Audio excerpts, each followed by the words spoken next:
வணக்கம் மக்களே, இந்த வீடியோவில் ஒரு கோல்டு ரோல் ஓவர் ஸ்ட்ராட்டஜி தான் பார்க்க போகிறோம்.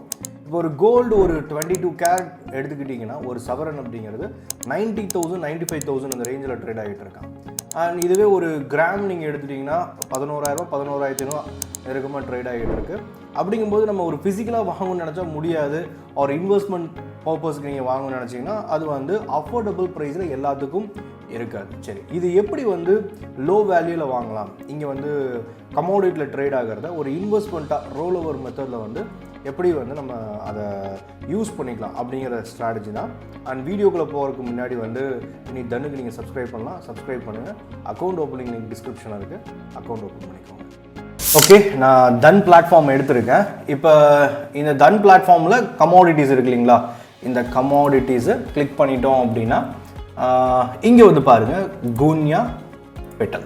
சரிங்களா, இது வந்து ஒரு ஃபியூச்சர் கான்ட்ராக்ட். குன்யா பெட்டல் அப்படிங்கிறது, பெட்டலுங்கிறது 1 கிராம், குன்யாங்கிறது 1 சவரன் 8 கிராம். சரிங்களா, இப்போ ஒரு கிராம் கோல்டு நீங்கள் போய் ஃபிசிக்கலாக வாங்கணும்னா நமக்கு எவ்வளோ தேவைன்னா கிட்டத்தட்ட வந்து 11,500 ரூபாய் இருந்தால் தான் வாங்க முடியும். சரியா, அதே மாதிரி நீங்கள் வந்து ஒரு சவரன் வாங்கினா கிட்டத்தட்ட 90,000 ரூபா 1 லட்ச ரூபா அந்த ரேஞ்சில் வேணும்னு வச்சுக்கோங்களேன்.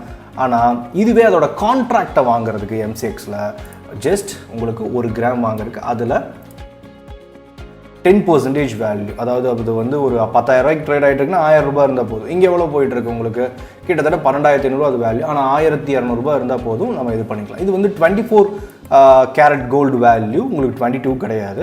ஆனால் நீங்கள் ஆபரணமாக வாங்குறீங்கன்னா தான் 22 கேரட். இது வந்து உங்களுக்கு பியோர் கோல்டு வேல்யூவில் உங்களுக்கு இது ட்ரேட் ஆகிட்டு இருக்கும். இதுவே வந்து குன்யா எடுத்துக்கிட்டோம்னா குன்யா வந்து நமக்கு 1 லட்ச ரூபா 90,000 ரூபாய் வேணும் அப்படின்னா உங்களுக்கு வந்து என்னது கிட்டத்தட்ட 9,200 250 ரூபா இருந்தால் போது நம்ம இதை வாங்கிக்கலாம்.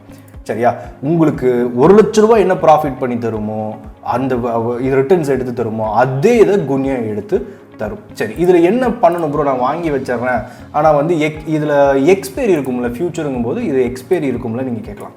இப்போ பார்த்துட்டிங்கன்னா டேட் வந்து இது எக்ஸ்பைரிக்கு நவம்பர் 28 எக்ஸ்பைரி 9 நாள் தான் இருக்குது. அப்படிங்கும்போது நீங்கள் நவம்பர் மந்த்தை எப்போ எக்ஸ்பைரி வருது அதுக்கு 2 நாளுக்கு முன்னாடியே க்ளோஸ் பண்ணிட்டு டிசம்பர் கான்ட்ராக்ட் எடுத்துக்கணும்.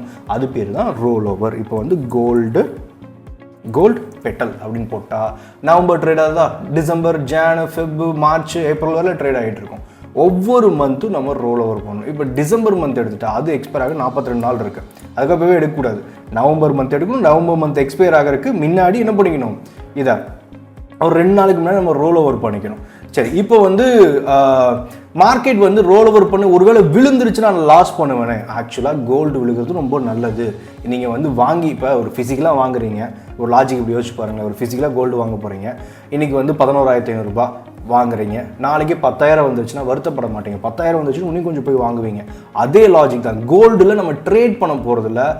நம்ம என்ன பண்ண போகிறோம், இன்வெஸ்ட் பண்ணுறோம். கோல்டுக்கு 1 லட்ச ரூபா வேணும் வாங்குறதுக்கு ஒரு பவுன். அப்படிங்கும்போது அது வந்து இப்போ ஒரு நீங்களே நினச்சி பாருங்கள், ஒரு ரீட்டைல்னால யார் நினச்சா ஒரு சாதாரண மக்கள்னால கோல்டு போயிட்டு வாங்கிட முடியுமா 1 லட்ச ரூபா வேல்யூ கொடுத்து?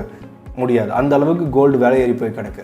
அப்போ நம்ம என்ன பண்ணலாம், அந்த 1 லட்ச ரூபாய் என்ன ரிட்டர்ன் பண்ண முடியுமோ அதை ரோல் ஓவர் மெத்தடில் நம்ம இங்கே வந்து ஒரு 10,000 ரூபாய் இல்லை வந்து ஒரு கிராமுக்கு 1000 ரூபா வச்சு அந்த ரிட்டர்ன்ஸை எடுக்க முடியுமா அப்படிங்கிறத பார்க்குறோம். சரியா, அதனால வந்து இல்லை பயப்படுறதுக்குள்ள விழுந்தது அப்படின்னா அதை வந்து நம்ம அட்வான்டேஜாக எடுத்துக்கிட்டு ஆவரேஜ் பண்ணும் கான்ட்ராக்டிங்கையும். இப்போ வந்து ஒரு பெட்டல் எடுத்துக்கலாம், ஒரு எக்ஸாம் பெட்டல் இல்லை குன்யா ஏதோ ஒன்று எடுத்துக்கலாம்.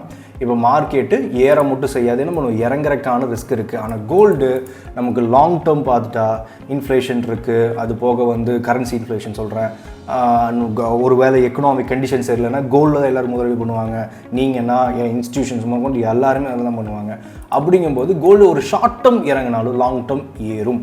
அப்போ இறங்குறத நல்லா அட்வான்டேஜாக எடுத்துகிட்டு நீங்கள் மந்த் ஆன் மந்த் என்ன பண்ணலாம், இப்போ ஒரு ரூல்ஸ் வச்சுக்கோங்க, எவ்ரி 3 to 5% கோல்டு வந்து ட்ராப் ஆச்சுன்னா ஒரு கான்ட்ராக்ட் வாங்கலாம், ஆவரேஜ் அதிகமாக வாங்கலாம் அப்படிங்கிறது தான். இப்போ பாருங்கள், ஆல் டைம் ஹைலேருந்து எவ்வளோ மொத்தமாக வந்து இப்போ அந்த ஸ்விங்கில் விழுந்திருக்கான், கிட்டத்தட்ட 10-11%. அப்போ ஏற்கனவே என்ன பண்ணிடலாம், 5% விழுந்தபோது ஒரு முறை, அதுக்கப்புறம் என்ன திரும்ப ஏறினவன் வந்து வாங்கின ஒரு வேளை 5% விழுந்தபோது வாங்கியிருந்தீங்கன்னா அதே இடத்துக்கு போயிட்டான்.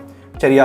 தென் திரும்ப விழுகிறான். இப்போ விழுந்திருக்காங்க, இந்த ஸ்விங்கில் எவ்வளோ விழுந்திருக்கான், இங்கேருந்து ஹைட் எவ்வளோ 5% நியர் விழுந்திருக்கு.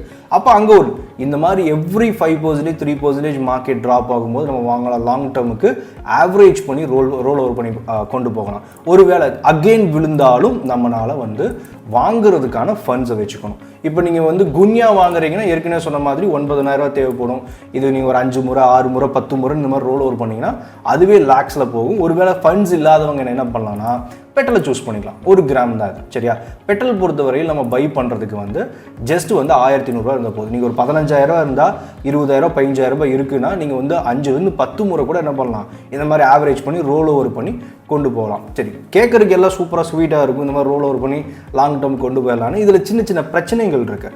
அதுவும் தெரிஞ்சுக்கணும். என்னென்னா ஃபஸ்ட்டு பிரச்சனை, ஏற்கனவே சொன்ன மாதிரி இது வந்து ஷார்ட் டேர்ம் இறங்கும் போது பயந்து க்ளோஸ் பண்ணிடக்கூடாது. அகெயின் வாங்கணும். அந்த நீங்கள் ஒரு கோல்டை வாங்கிட்டு பயப்பட மாட்டோம், கீழே இறங்கிடுச்சுன்னா ஏற்கனவே சொன்ன மாதிரி கூடுதலாக வாங்க முயற்சி பண்ணுவோம்ல, அதே மாதிரி தான் இதையும் நம்ம விழுந்தது அப்படின்னா பயந்து ஒரு ட்ரேடர் மாதிரி யோசிச்சு க்ளோஸ் பண்ணாமல் இன்வெஸ்டர் மாதிரி ப்ராப்பர் ஸ்ட்ராட்டஜிக்கெலாம் வாங்கணும், சரியா. எம்டிஎம் லாஸில் காட்டுது எனக்கு சின்னதா அப்படின்னு நீங்கள் போய்ட்டு பயந்துடக்கூடாது. ரெண்டாவது, இதுக்கு நீங்கள் டைம் ஸ்பெண்ட் பண்ணணும். இப்போ ஒரு கோல்டு நீங்கள் போய் ஃபிசிக்கலாக வாங்குறீங்கன்னு வச்சுக்கோங்களேன், பிரச்சனை கிடையாது. அது கபோர்டில் வச்சுட்டு சிவனேன்னு இருக்கும்.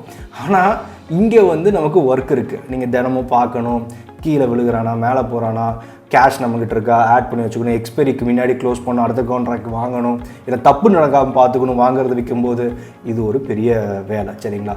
அது நீங்கள் பண்ணணும். அது பண்ணாதான் என்னது நமக்கு வந்து நல்ல ஒரு ரிட்டர்ன் ஆன் இன்வெஸ்ட்மெண்ட்டுன்னு கிடைக்கும், சரியா. மூணாவது வந்து சார்ஜஸ். இதுக்கு வந்து நீங்கள் வாங்கும்போது விற்கும்போது சின்ன சின்ன சார்ஜஸ் இருக்கும். அது பெரிய லெவலில் நீங்கள் வந்து லாங் டேர்ம் கொண்டு போகிறீங்கன்னா நல்ல ரிட்டர்ன்ஸ் வருதுன்னா அந்த சார்ஜஸ் உங்களை அஃபெக்ட் பண்ணாது. அதனால் இந்த சார்ஜஸ் அப்படிங்கிறது கண்டிப்பாக அது வந்து ஒரு சின்ன வந்து இதாக இருக்கும், சரியா. அண்ட் இதுதான் இந்த ரோல் ஓவர் கான்செப்ட் அப்படிங்கிறது. மேபி கோல்டில் உங்களுக்கு லாங் டேர்ம் ஐடியா இருக்குது அண்ட் ஃபண்ட்ஸ் வந்து ஃபிசிக்கலாக வாங்குறதுக்கு வந்து கம்மியாக இருக்கும்போது இந்த மாதிரியான ரோல் ஓவர் கான்செப்டில் நீங்கள் வந்து யோசிக்கலாம். அண்ட் வந்து இந்த வீடியோ எப்படி இருந்துச்சுன்னு சொல்லுங்கள். அண்ட் வேறு ஏதாவது கமெண்ட்ஸ் இருந்தால் தாராளமாக பண்ணுங்கள்.